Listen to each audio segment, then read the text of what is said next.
Hey, how you doing? You ready for this one?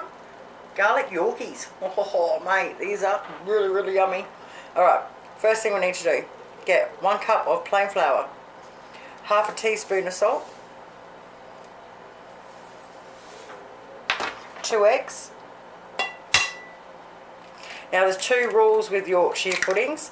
The first one is that the batter has to be really cold, and the second one is that the oil has to be really hot and you won't fail ever. Alright, half a cup of milk and half a cup of water.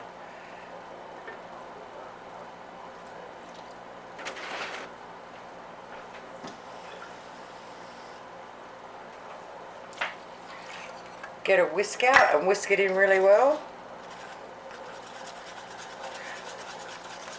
So what we're going to do is we're going to whisk it up until it's no lumps at all. Cover it up, and we're going to put it in the fridge for at least half an hour.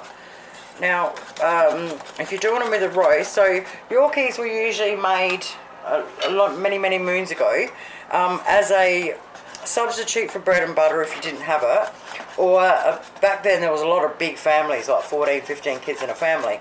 So, that fly has got to go. So they would make these up, and it would make your roast, go further because they're so filling. Now, traditionally you do them with lamb roast because of the fat in the lamb. Would be really nice to put in the bottom to make your Yorkshires with. But if you're making a chicken roast or a pork roast, you haven't got the right sort of fat for it. So I've made up this recipe so you can make your Yorkies with no matter what you cook. Like tonight I'm doing the crumbed lamb chops, and I've got a video on there if you're interested. With gravy and mashed potato and everything. So I'm going to make some Yorkies up to go with them. Now, while this is in the fridge, we're going to make a bacon gravy up. Because I love personally, when I've got hardly anything in the house, I love making these up with the bacon gravy and just smashing them on their own. I could just sit there and I could take the whole lot down, no worries. Alright, let's whack it in the fridge. Now, to make our bacon gravy, the first thing we want to do is you want to get whatever saucepan you want to use for however much gravy you want to make. And the first thing you do is you fill your saucepan with the water to however, if you only want like a tiny bit, you half fill it, like depending on whatever. So I'm going to do a full small saucepan tonight. So now that I've got it to there, when I tip it in my jug and I make my gravy mix up, I don't have to worry about it not being enough or being too much for the saucepan. You're all ready to go. Alright, so that worked out to 2.5 cups of water. Now, this is what I use. I use the Maggi rich gravy mix, but it doesn't matter what mix you got, whatever instant gravy you got, use it. They're all the same. You've got to use the same amount, boatloads anyway. Alright, so the first thing we do is to make the gravy last longer is I always use some corn flour. Alright, so get a normal spoon that you'd use for your desserts, and I'll have a heaped teaspoon of corn flour and whisk that in.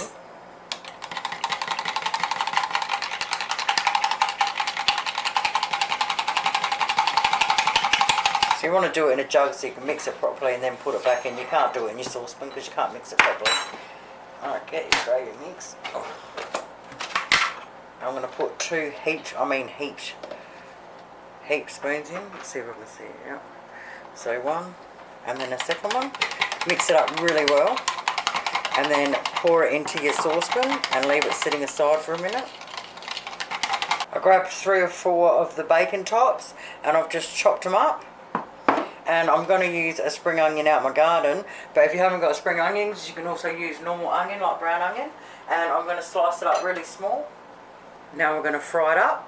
Right, now we've fried that up, just give our gravy mix a bit of a stir again and put our bacon and onion in there. Mix it up a little bit. Alright, now we're going to put it on the stove top, and the stove's going to be on high, and we're going to stand there and stir it, and it won't start thickening until it starts boiling.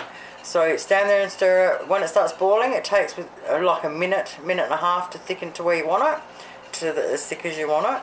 Then pull it straight off. The reason we do this now is a couple of minutes before the Yorkies are ready, or you can just heat it up and it's ready at the same time, so you don't have to try and do everything at once, especially if you're doing a roast or something. This is yummy with a roast too.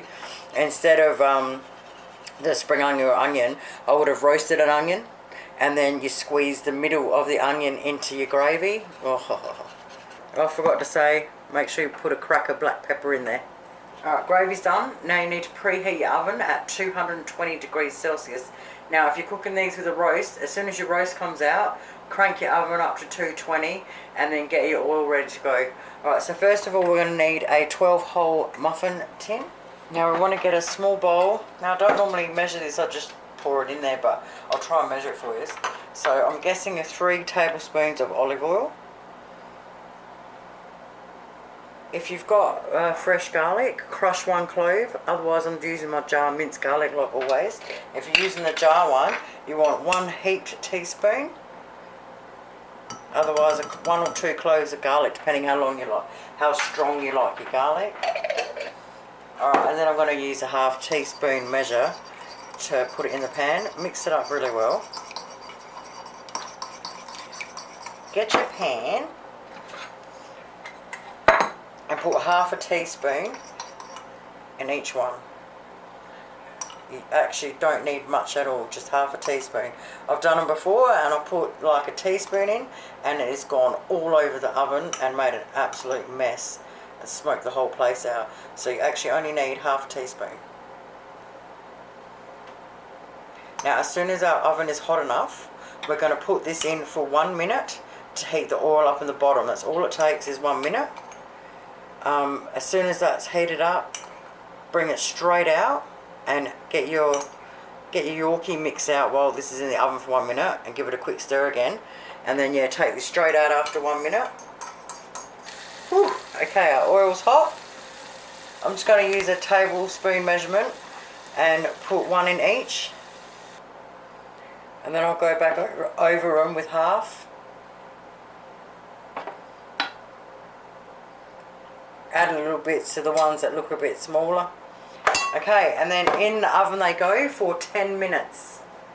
Oh yeah, baby. 10 minutes later, they look like this. Oh, yum, yum, yum. Alright, we'll leave them sit there for a minute and they'll all sink in.